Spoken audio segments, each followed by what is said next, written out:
Goodness, it's coming down. Hail, too. Is it? Well, good thing, really. Finish off the heat wave, wash down the streets. Huh? Have some sherry. Something the matter? It's this letter. What letter? Well, it's from Poirier's, the jewellers, about James. Yes. We wish to draw your ladyship's attention to an outstanding account. Resorting to the advice of our solicitors? Well, in other words, this stupid boy owes the money and won't pay. Can't pay? He wouldn't owe money to a jeweller's intentionally. He's not like that. Well, and how much is the bill? £86? Well, why in God's name doesn't he come and see us? If he's in debt, he'll have the pluck to say so. He hasn't been near us for 3 or 4 weeks now. He's not stationed in London any longer. But there are perfectly good trains to Paddington from Windsor. No excuse. He's avoiding us. Probably because he doesn't want to cause us worry. Marjorie, dearest, I know how fond you are of your own son, as every mother should be. But must you always make excuses for him? He's in bad company, you know, I'm sure of it. Some of these young officers gamble more than they can afford to lose. I'm so afraid he's trying to keep up with them. Well, if he is, he's a damn fool. He knows most of these young men have their own fortunes. But that has nothing to do with this jeweller's bill. There's only one explanation for that. A woman? An extravagant woman, Marjorie. Do you really think so? I've no doubt of it. James has fallen into the clutches of some greedy, unprincipled female who will take him for every penny she can get out of him. They are, Jimmy. I'm afraid that's all I can manage till I get me salary at the end of the week. Thank God for you, Sarah. Oh, please don't mention it, I'm sure. Been here long? Oh, 5 minutes. I'll pay it back, I promise. Just as soon as I get the right price for the brooch. What brooch? One I got from Poirier's in Bond Street. Mother goes to them. Should fetch £100, more or less. You're not going to pop something you haven't paid for. Got to raise money somehow, Sarah. Yeah, but that's not honest. I can't help that. Gambling debts to a brother officer must be paid. Oh, you are in a mess, ain't you, poor old love? I wish I could help. Oh, you have. How'd the show go? Oh, lovely. I got 3 encores. And a gent in a box with a monocle threw me a bunch of roses down. Well, they were supposed to land at my feet, but it was a bit long in the tooth, so they knocked me on the head and nipped my hat off. Didn't half get a big laugh, though. He come round afterwards and he invited me...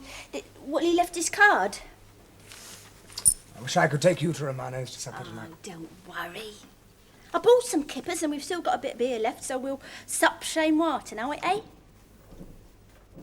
Oh, cheer up, love. You're not dead till you're buried. Should we get me hat off? And then? And then... Who knows what devilish goings-on may take place at number 13 Dock Street, Deptford, where Lord James Bellamy is keeping a secret assignation with the woman of his dreams. As Lois, curled up on her leopard skin couch, panting, voluptuous and dangerous. Ah, you've been reading Eleanor Glynn. Plying the erring young nobleman with drink, the better to inflame his passions. That's hardly necessary. The woman? Honey. Hortense. She's French, you see. Hortense, oh, God, no. You're interrupting. Forgive me. Well, I'll have to, won't I? Anyway, this French Vicomtesse, who is in reality a Hungarian trollop from a Russian brothel, leaves the pale young lord to slake his thirst, while she, clad only in diaphanous chiffon, drifts her way wantonly towards her kitchen and prepares for his lordship a sumptuous feast. Fried kippers and wallop. I'm not hungry for supper. Give me a kiss, eh?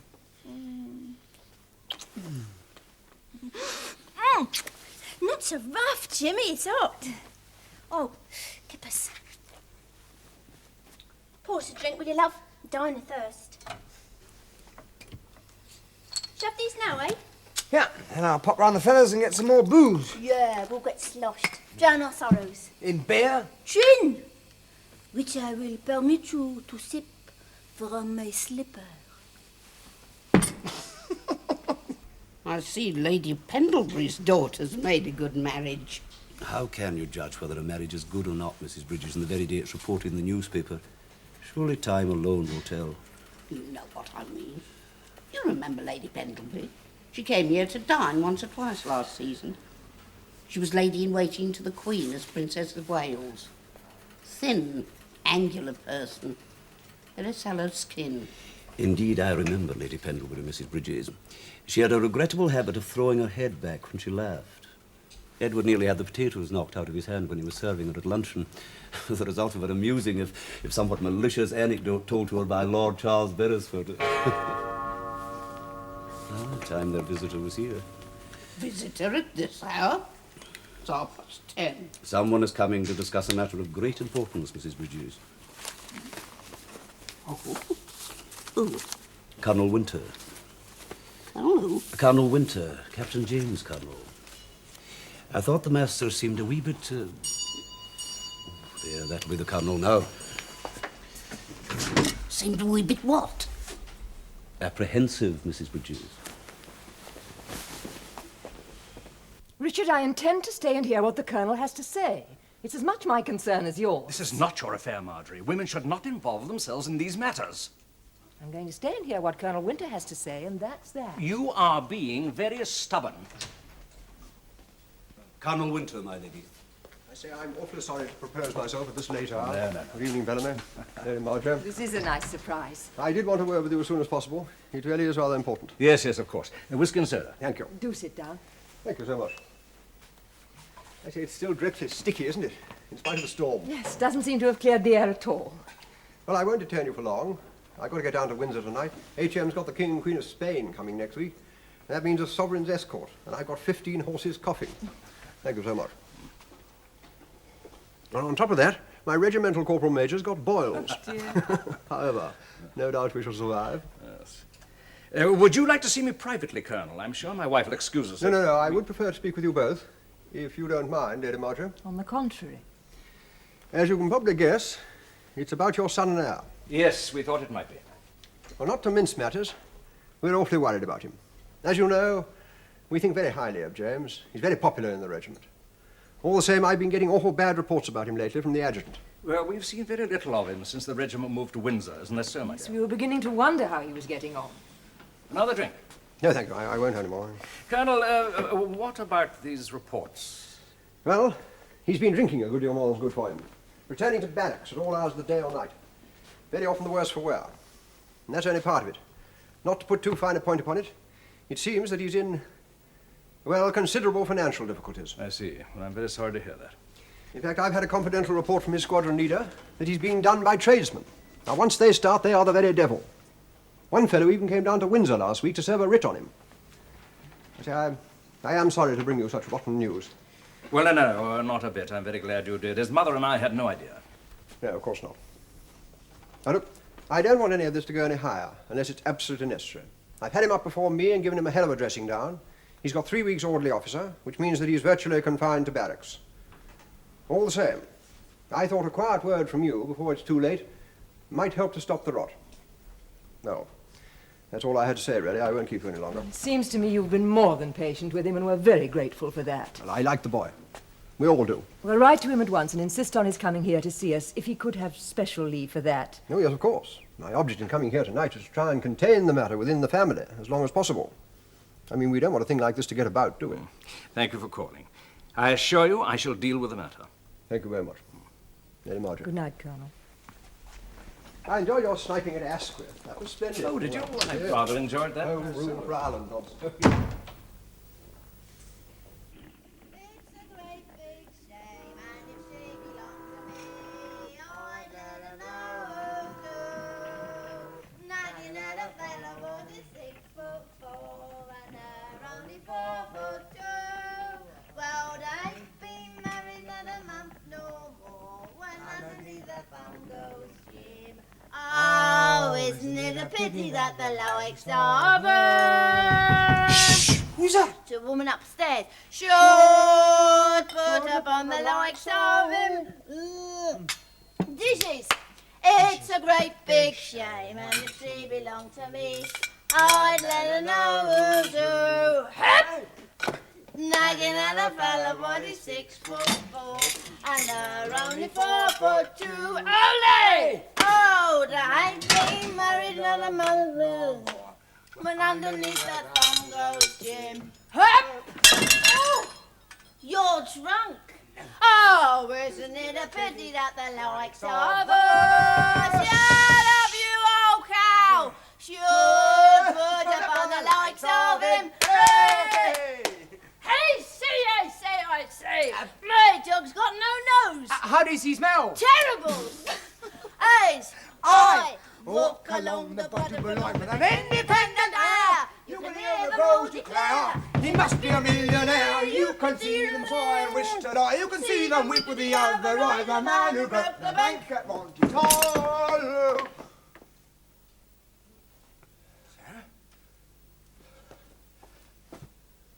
Sarah? Sarah, you all right? You knocked yourself unconscious. Shut up! Sarah, you all right? You gave me a hell of a fright. Sarah? Doesn't I feel funny? Here. Are you feeling all right? Is the gin all Oh, the right? hell with the gin. Here, see, you can get up, eh? Put your feet on the bed. I'm all right. I'll get the sponge and No, bathe listen, your Jimmy, forehead. I'm all right, I'm really. afraid you'll have a nice bruise in the morning. I'm all right. Just come and sit beside me a minute, will you? But your head. My head's fine. I fainted. I come over all dizzy and all the room went black. It was the heat and that gin, eh? Jimmy, if I tell you something, will you promise not to be cross? I promise. We're up the creek, Jim. 'Cause, well, there's a little captain on the way. What? A little James Bellamy. Inside me. Growing all the time and...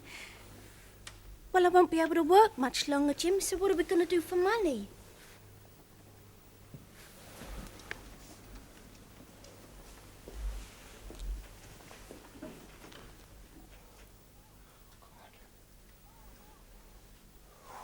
God! Don't be angry, Jimmy, because it's your little baby that's on the way, yours and mine. There's been no one else, Jimmy, on my word of honour. So don't you be angry. I couldn't bear it if you was angry.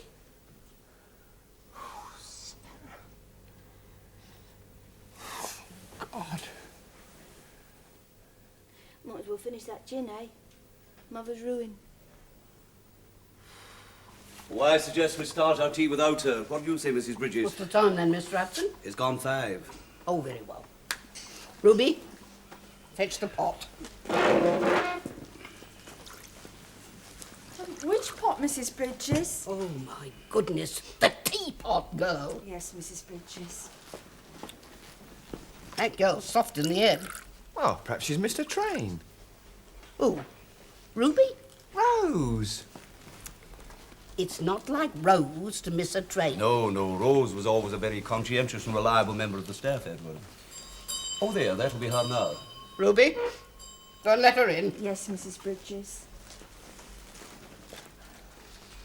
That means go to the back door, open it so as she can get in. Do you understand? Yes, Mrs. Bridges. Oh, may as well keep the pot warm till she's got herself sat down. I don't know, such a fuss. Anyone would think we was expecting the Queen to tea, and it's only Rose who's worked here. Rose is a visiting servant now, Edward. She's entitled to be treated accordingly. And it is incorrect to say Rose as worked here. The phrase is Rose who worked here. You really must try to improve your grammar, Edward. Yes, Miss Tracy. Sorry I'm late. Oh, Rose. Afternoon, Mr. Rose. Hudson. Hello, Mrs. Bridges. Edward. Come and sit here beside me, Rose. Thank you. You know Ruby, my new kitchen maid. Hello. There you are, it is the Queen. What? Oh, Ruby, sit down. Try not to make yourself look more foolish than you do already. Yes, no, Mrs. Bridges. We was just about to start our tea, in case she wasn't coming. Aye, it's quite away from Greenwich, eh, Rose? Oh, it wasn't a train journey, Mr. Hudson. It was trying to get an omnibus from Charing Cross. All crowded they was, with people going home from their work. Whew. Anyhow, I'm here now. Like you're strong, don't you, Rose? Just 1 spoonful of sugar. That's right, Mrs. Bridges. Thank you. Well, how's everything at good old 165? Oh, much the same as when you was here last. Mind, they're missing Miss Lizzie upstairs, I think. What do you say, Mr. Hudson? Aye, for all their differences, the master and her ladyship, well, let's say the house does seem a wee bit quieter without her. And Captain James? Oh, he hasn't been here for some time, Rose. Oh? No, not since he popped into tea about a month ago when there were angry words about his allowance. His father went Edward, off... that'll do. And how's Miss Roberts? It's her day off, Tuesday. Oh, by the way, there's a letter for you, Rose. Letter? For me? Yeah, it came the day before yesterday. I was going to forward it on to Mrs. Curbridge's address, but since you were coming here I wonder today... who'd write me a letter. Edward, fetch the letter for Rose. It's on the mantelpiece in my pantry. With pleasure, Mr. Hudson. What was the postmark? Oh, I didn't notice. But you said it was from Deptford, Mr. Hudson. Did I, Ruby? I don't recall. Mr. Hudson, when we was all sat down having our breakfast. Ever such funny writing on the envelope. More like a child's. The post, Miss Buck. You haven't changed, have you, Edward? Still cheeky. For life of me, I can't think who'd be writing to me. I don't know no one in Deptford. I don't really know anyone in London. If it was from Southwold, it'd be different.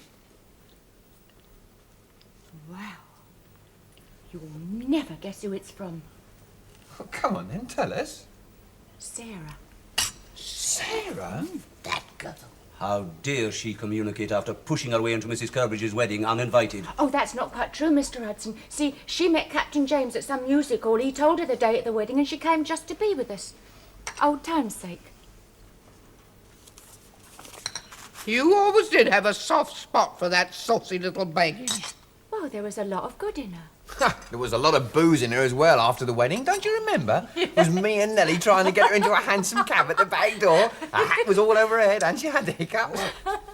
Anyway, she's all right now, being an actress and all. What does she say? Dear Rosie, she always called me Rosie. Hoping you're in the pink. I am. Just finished an engagement at the Deptford Empire and am resting. Why not come and see me? We could talk about old times at good old Eaton Place. I often think of our attic and the larks we had. Can you come here on your day off and visit your old mate, Sarah? She don't change. Will you go? I might. Then again, I might not. Ooh, that looks lovely. Here, you should see the cook at our place, Mrs. Fellows. She's got ever such a long, pale face. Quite lugubrious, really. Never says a word except to complain about her blessed leg. Thomas says he thinks she's a witch. Only she keeps her broomstick stuck up her skirt. Oh, Thomas is a laugh. He's a real card. What did you think of him? Oh, he seemed a nice enough fella that time he come here to collect the luggage. He's our valet. Mr. Curbridge's valet, no doubt. That's right. Who also, I understand, carries the coal, cleans the boots, lights the fires, as well as stoking the boiler. That's right. I be thankful of your position here, Edward, and the privilege of working for a larger household. Yes, Miss Hudson. Oh, come on, Rose. Tell us some more. Who is it? The landlady said to come up. It's me, Sarah. Rose. Oh, Rosie!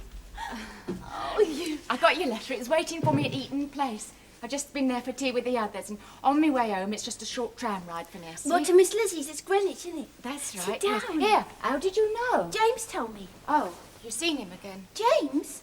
Oh, he's popped in to see me at the Empire a couple of times. Well, how are they all then, eh? Mrs. Bridges still there, Mr. Hudson? Oh, they're fine. How are you? Oh, You look a bit pale. am I? When's your next engagement, then? Dunno. Might not be one. Oh, I thought you said it was in great demand. Oh, I am, only... Well, Well, what?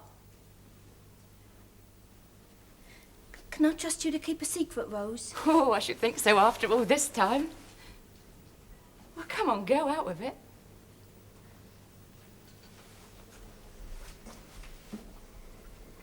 I'm gonna have a baby, Rose. In the new year. What? I wanted you to be the first to know.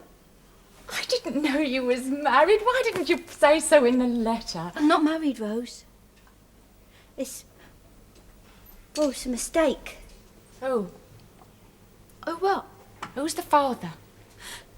Look, Rose, I didn't want to tell anyone, but I've got to tell you, it's Jimmy. Jimmy who? Bellamy, of course. Captain James? Yeah, you telling me the truth? Rose, cross my heart and hope to die. You can ask him next time you see him, he won't deny it. We've been going out regular ever since Miss Lizzie's wedding. He took me to Paris, Rose.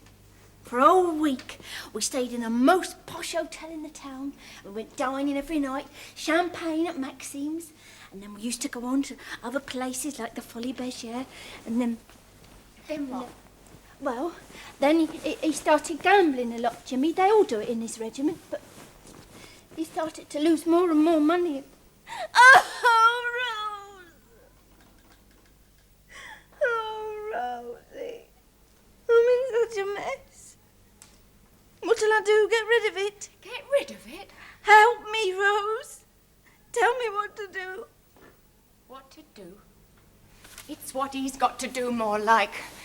Marry you, of course, and keep you. Well, he has offered, of course, but he's got no money, Rose. He's skint.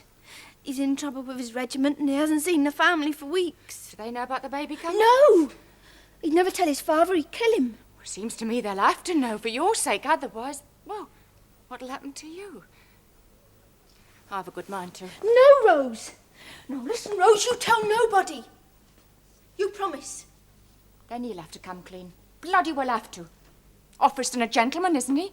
He'll have to see you straight. And if he ain't got no money, he'll have to get some from the master and her ladyship. So they'll have to know whatever happens, Sarah. They'll have to. Perhaps you're right, Rose. I mean, I'm going to get blamed, not him. They'll think that I chased after him. But I didn't, Rose, honest. When are you going to see Captain James again? Tomorrow night, if he can sneak out. He does sometimes, you know, just to see if I'm all right. Well, you must make him go home and see her ladyship. And if he won't, threaten him that you'll spill the beans. I'm not going to do that, Rose. He's been ever so good to me. Oh, it looks it, landing you in this muck. I'm fond of him, Rose, for all his faults. He's nice, Jimmy. He's nice. I love him, Rose. Oh, Sarah, you're a hopeless case. That's what you are. Hopeless case. And these debts, James, how much do you owe? Apart from a bill for £86 owing to Poirier's, which has been presented to your mother for settlement. I'm sorry about that. It should not have been sent to Mother. Well, how else is the wretched man to get his money, eh? Yes. Well? Well, if you want the truth. We do, James. Very well. I have an overdraft at the bank of £372 up to yesterday. My debt to tradesmen add up to something like £550, and my personal debt to friends. Gambling debts? Yes. Another £300 or £400. I'm afraid I'm in a dreadful mess. Yes. Yes, you are. Well, why didn't you come and see us? You know we'd have helped. Yes, I know. But I'm supposed to be independent. You give me a very decent allowance, and I've got my pay. I'm dreadfully sorry.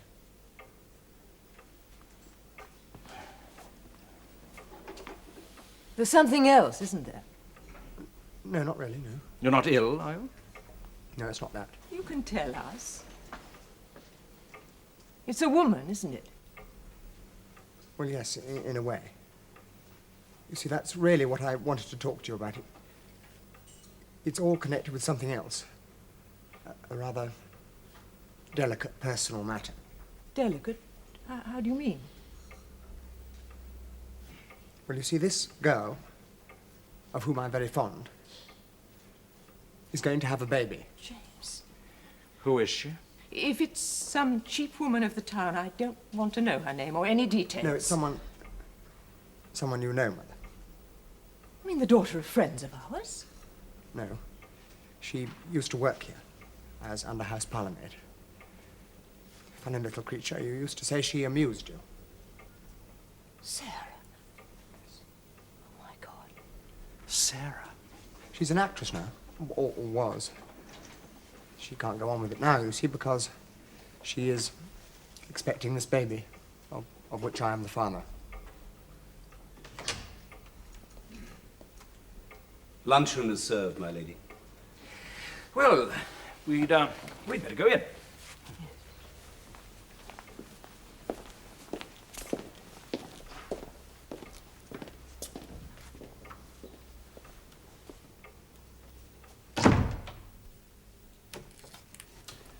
That's the dining room done and the silver away, Mr. Hudson.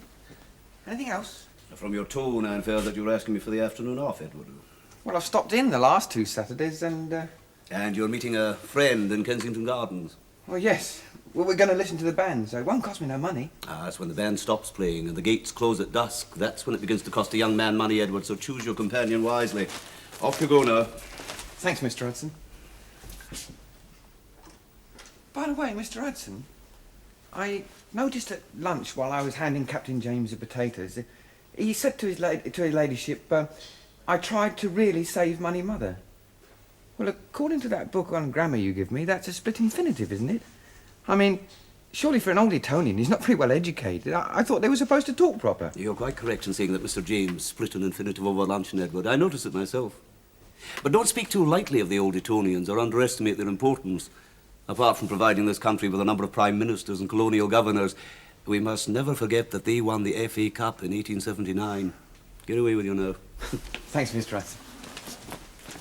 Oh, sorry, Mrs. Bridges. Oh, Edward. What's Edward grinning all over his face for? Oh, I've let him have the afternoon off, Mrs. Bridges. You go and hear the band playing in Kensington Gardens. A wee bit of Elgar and some Gilbert and Sullivan might improve his mind. Anyway, there'll be no more visitors today. That young cub's still upstairs. He is. Saucy as ever, I suppose. I noticed he didn't come down and see me after lunch, not like he used to. There's trouble, Mrs. Bridges. A very strained atmosphere. I don't like the smell of it. What? Do you mean a row? Over money again. If you ask me, that young shaver's got himself into debt. Come here for a loan from his father. Oh, saucy monkey. So that's what he's come here for. What? It's in the blood. There was his great-uncle Bertie, you remember? Old Lady Southwell's youngest brother. He must have lost all his money in Monte Carlo and died of the shingles in Portugaria. We shall have to consult Sir Geoffrey Dillon and discover what yours and our legal position is and what our liabilities add up to. There are questions of the child's upbringing, its education. James, how could you do this to us? It's too late for tears now, Marjorie. James has involved us in what may well become a major scandal. For the sake of the family, Marjorie, and I include your mother and father and all the Southwold relations, this matter has got to be suppressed. However, as long as I have anything to do with it, the affair will not be hushed up at the expense of ordinary human justice and decency. There are obligations to be met, and Dillon will best see how to meet them fairly and with honor. And let's hope to God he can find a way out of this mess. Well, James, you better find your way back to Windsor. Call Hudson so we can get a cab. Yes, Father. I'm very sorry, Mother. I'm glad you told us the truth, my darling.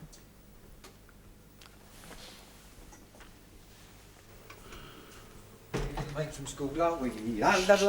Oh, beg your pardon, Mrs. Bridges. Sorry I woke you, Mr. Hudson. I was not asleep, Edward, merely dozing. Well? It was the band of the Lifeguards. Oh, Captain James's regiment. That's right, Mrs. Bridges. There he was, up on the bandstand, playing away at his French horn. Don't be insolent, Edward. Oh, that's the morning room.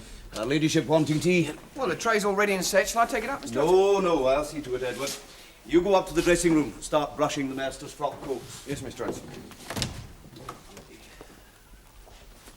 Oh! Edward! Sorry, Mrs. Bridges. Ruby. I'm ashamed of you.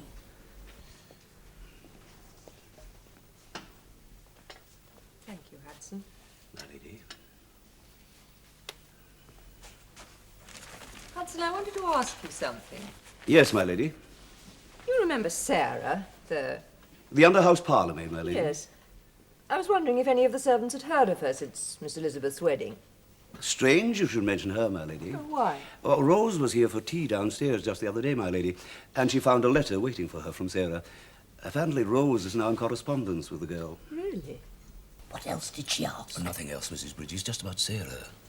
Whether she had any relatives living, I don't understand it. I don't like the sound of it. It's my belief that girl's going round London making out she's something she's not. Lie away in anywhere she would.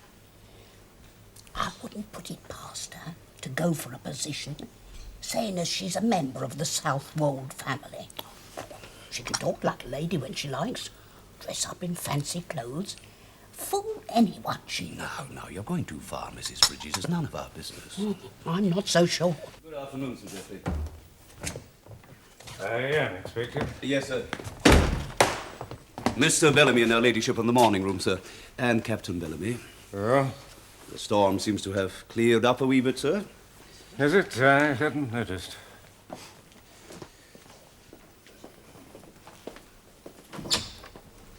Sir Geoffrey Dillon, my lady. Geoffrey. Richard, I trust you haven't been waiting for me. Good afternoon, Lady Marjorie. Afternoon, Sir Geoffrey. My new coachman has no bump of locality. I'm relieved to find myself in the right house. James? Won't you sit down? Thank you.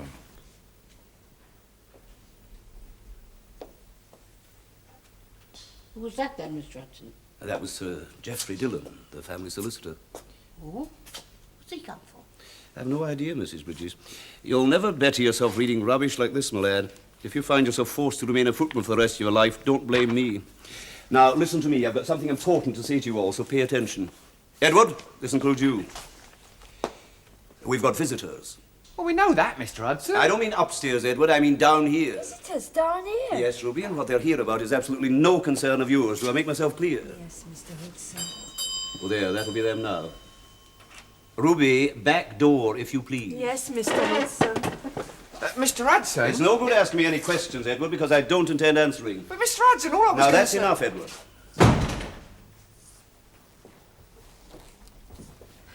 So's Mr. Hudson. All right to come in. Yes, of course, Ruth. Come in, Sarah. Sit down over here. Rose.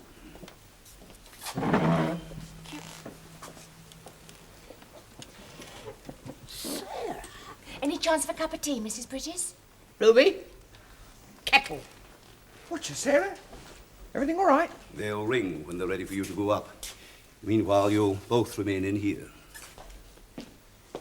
Oh, when you come in, Rose? Oh, her ladyship asked Miss Lizzie if she could spare me for the day to fetch Sarah from her lodgings and bring her here. That's right, isn't it, Sarah? Yes. Seeing as how we're old friends and I knew where she was living. That's right, isn't it, Sarah? Right. Not quite so chatty as you used to be when you was in service, are you, Sarah? I'm feeling a bit dicky, Mrs. Bridges. Oh. Oh, sorry to hear that. Rose tells us that you were on the bill at the Deptford Empire. Yeah, I was, only I'm resting now. Oh. Captain James is upstairs in the morning room. Is he? Didn't you know he was here? No. It hasn't changed a bit, has it, the old room? Nothing changes at 165, Sarah. Only the staff. There, that'll be the morning room. Does that mean they want me now? Yes, come with me, Sarah, up to the hall. No, Rose, you stay down here, have your tea. Come along, Sarah. Edward, go into the scullery and give Ruby a hand with the teapot. What, me? Yes, you. And close the door. Oh. Come on, Rose. What's all this about? I'm sorry, Mrs. Bridges, but I really mustn't say. Oh, I don't know. All this mystery. Secrets breed secrets and does nothing but harm. Is it to do with the family? Yes, Mrs. Bridges. If it concerns the family, Rose, it concerns me. Yes, Mrs. Bridges. Now, come along, Rose. Do you remember the first time I come here, Mr. Hudson? I remember the occasion very clearly. Your face when I tried to come in through the front door. You said I wasn't to question my betters and that you was my better because you was older and wiser than me and I was to learn humility. Do you remember? It's a pity you didn't learn it. Don't you ever have a laugh? On suitable occasions. Come along, Sarah. They're waiting for you. Oh, by the way, Mr. Hudson, I prefer not to be announced as Sarah, if you don't mind. It's not my name. It was forced on me and I don't like it. I'll say it's Miss Moffat, then, if you prefer it. Well, being as though I'm known on the music halls as Clémence des Lys, I would prefer to be announced as such. I am not prepared to announce a former servant in this house by a fancy French name, unless the name was given to you at your baptism. I wasn't baptised. They didn't go in for that sort of thing, not where I come from. Exactly. Well, put your hat straight. Are you ready? Just a minute. Lead me to the slaughter. Sarah is here, my lady. Ask her to come in, please, Hudson.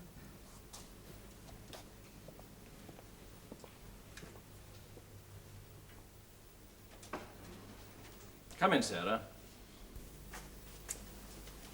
Sit down.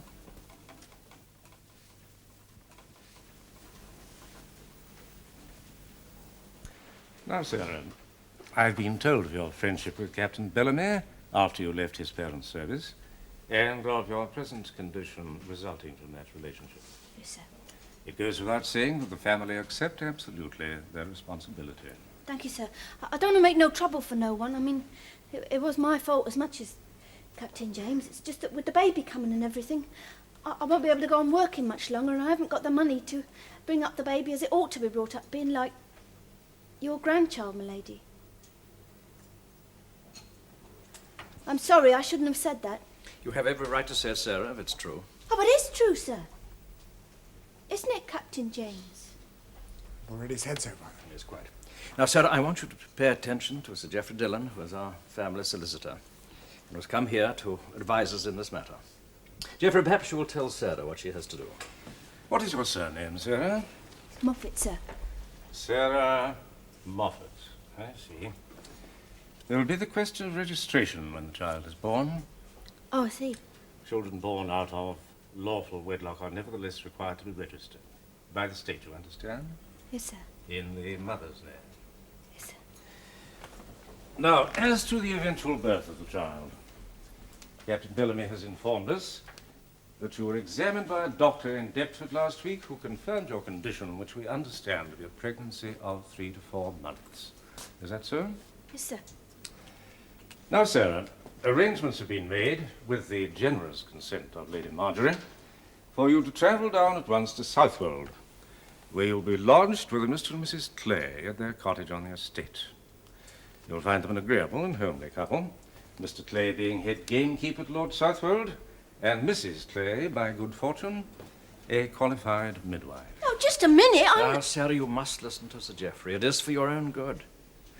You will remain in the care of Mr. and Mrs. Clay until such time as your confinement is at an end and the child is born.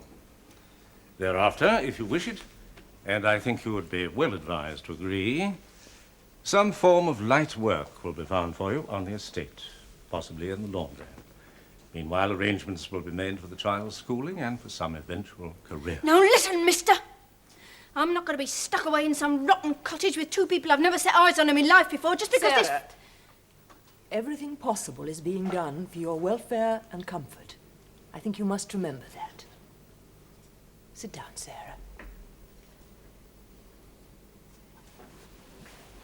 I think you should realize at once that marriage to the father of your child would be quite out of the question. I think you've been in domestic service long enough to understand that. I'm not a housemaid now. I'm an actress. I'm on the stage. I'm respectable. I'm sorry to disillusion you, but I'm afraid the theatrical profession is not generally considered respectable. Oh, isn't it? Well, let me tell you something. Plenty of actresses have married famous men. Peers of the realm and all. There's Rosie Boot and Denise Orme and lots more besides. Some of them only in the chorus. Nevertheless, officers of the household brigade are not permitted to marry actresses. Is this true? If Captain Bellamy were to offer you his hand in marriage, he'd be obliged to resign his commission in the Life Guards. Oh, I didn't know that. I'm sure you wouldn't wish to destroy his career, would you? I don't know. Why don't you say something, Jimmy? I mean, I don't expect you to marry me, but why don't you say something? Say you'll come down and visit me in Southwold, me and the baby. Tell me that what they're asking me to do is right. But say something, won't you? I think you would be well advised to accept the arrangements that have been made for your well-being, Miss Moffat. The alternatives could be very grim indeed. When do you want me to go? Have you brought your luggage with you as we asked? Yes, my lady, it's in the servants' hall. Rosie's minding it for me. Then Hudson will give you some money and fetch you a cab to Paddington Station. Thank you, my lady.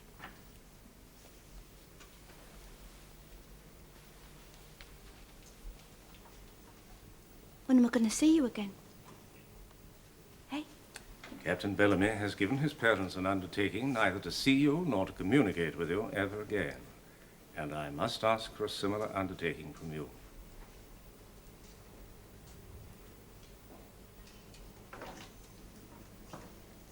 Well, if there's nothing further, my lady, I'll go downstairs and sit with my friends till it's time for me to go.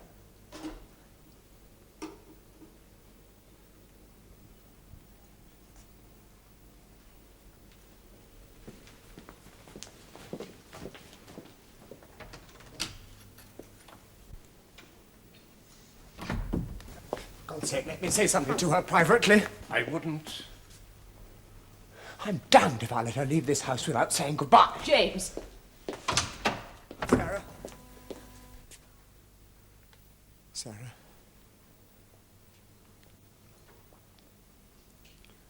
I'll write to you.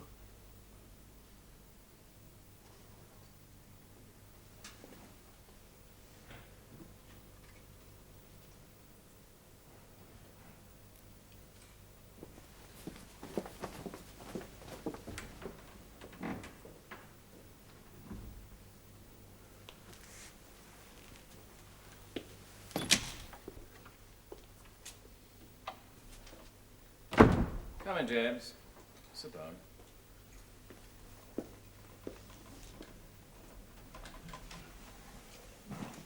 Well, that seemed perfectly satisfactory. Now, James, we can discuss your future. What is there to discuss? I have a letter here from the military secretary confirming that your son will be seconded to the Sind Horse with effect from the 12th of this month. The Sind Horse? But surely that's an Indian cavalry regiment. Precisely. You will sail on the P&O boat which leaves Tilbury on the 12th. That will give you time to buy your kit. Have you gone out of your mind, Sir Geoffrey?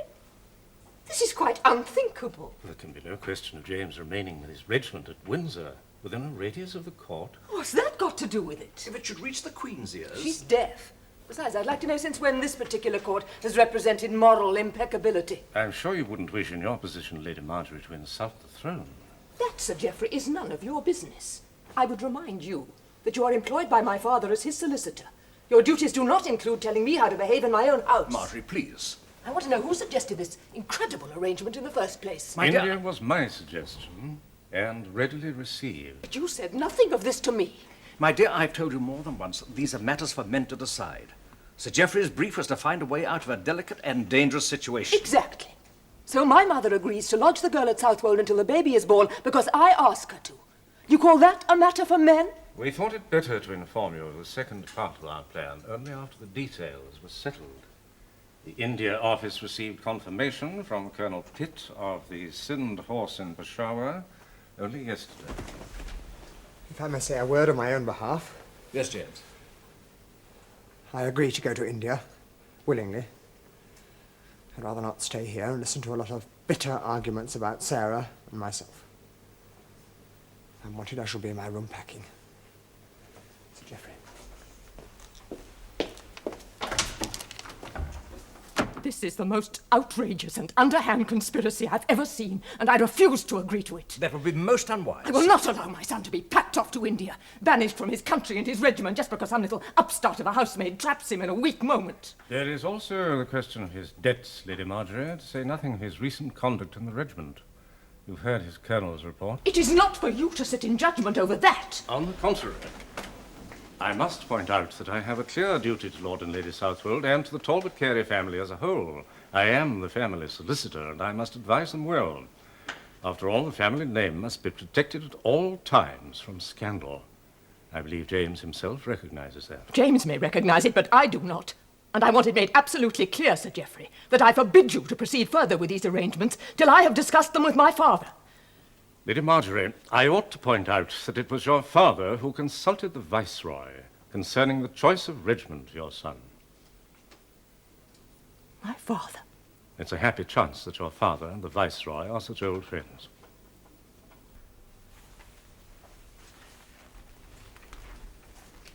I assure you, it's all for the best.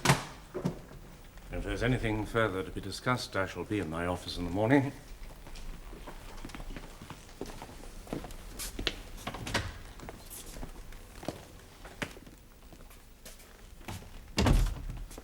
She'll take time to accept it.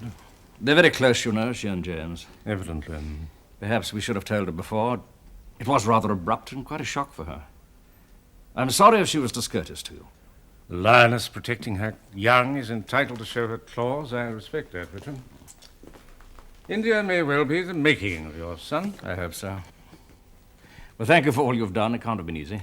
My dear boy, that's precisely why we solicitors charge exorbitant fees. Good night.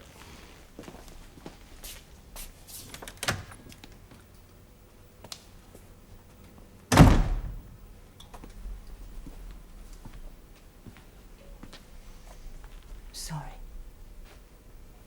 It had to be done. Yes. Won't do James any harm to get away for a time from London and Windsor. See a bit of the world. Yes. You know, when the children were little, I used to wonder so how they'd be when they grew up, and now I just... Oh! India? Are you sure, Edward? Of course I'm sure. He said India would be the making of him. That's what he said. India wasn't the making of Lady Marjorie's Uncle Bertie. Lady Marjorie was crying her eyes out. I could hear her. Such a long way away. Poor Lady Marjorie. It's not like her to cry. Damn Lady Marjorie. To hell with them all. Sarah! Edward, go and see what that daft girl's up to. It doesn't take all day to get a cab. No, wait a minute, Edward. Now listen to me, all of you. And this includes you, Sarah. Not one word of this has to go beyond this house. There's many a great family been ruined by scandals less than this one. And remember, you keep your mouth shut down at Southwold, my girl. If anyone else says that to me, I'll scream. Here's Ruby with a cab. Thank God for that. Bye-bye, Mr. Bridges. Goodbye, Sarah, my dear. Good luck. Bye, Mr. Hudson. Goodbye, Sarah. I don't know what's going to happen to that poor girl. I don't really.